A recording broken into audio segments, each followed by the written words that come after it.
Hello viewers, কেমন আছেন সবাই? পরিবেশটা সুন্দর না? যাই হোক, ইয়াসুদ্দিন তাহেরি ওয়াজ শুনছিলাম, হঠাৎ কলিং বেল বেজে উঠল। আম্মু দরজা খুলে দিলেন। বুঝতে পারলাম মেহমান এসেছে।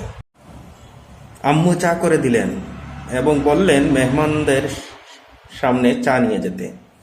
আমি মেহমানদের সামনে চা নিয়ে গেলাম এবং মেহমানদেরকে বললাম, আমি একটু চা খাই, আপনারা খাবেন?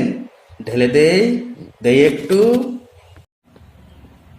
মেহমানরা আমার কথা শুনে বলে, কি বলে এই ছেলেটি? আমি বললাম, বুঝলে বুঝপাতা, না বুঝলে তেজপাতা। মেহমানরা আমার কথা শুনে রেগে মেগে উঠে দাঁড়ালো।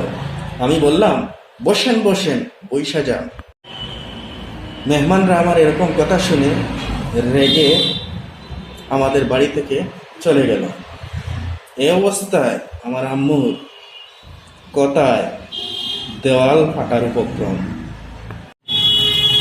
আমি আম্মুকে বললাম, চিল্লে কি মার্কেট পাওয়া যাইব? উত্তরে আম্মু বললেন, তুই মেহমানদের সামনে এরকম কথা কেন বললি? আমি বললাম, আমি কি কাউকে গালি দিয়েছি, কারো বিরুদ্ধে বলেছি? আম্মু বললেন, তুই কেন এরকম করলি? তুই কি কোনোদিনও ভালো হবি না?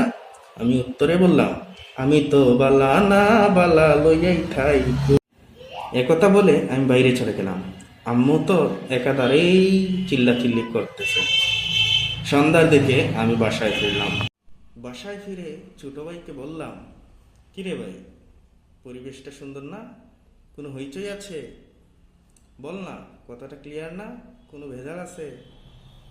আপনারা কি বলেন, কোনো ভেজাল আছে?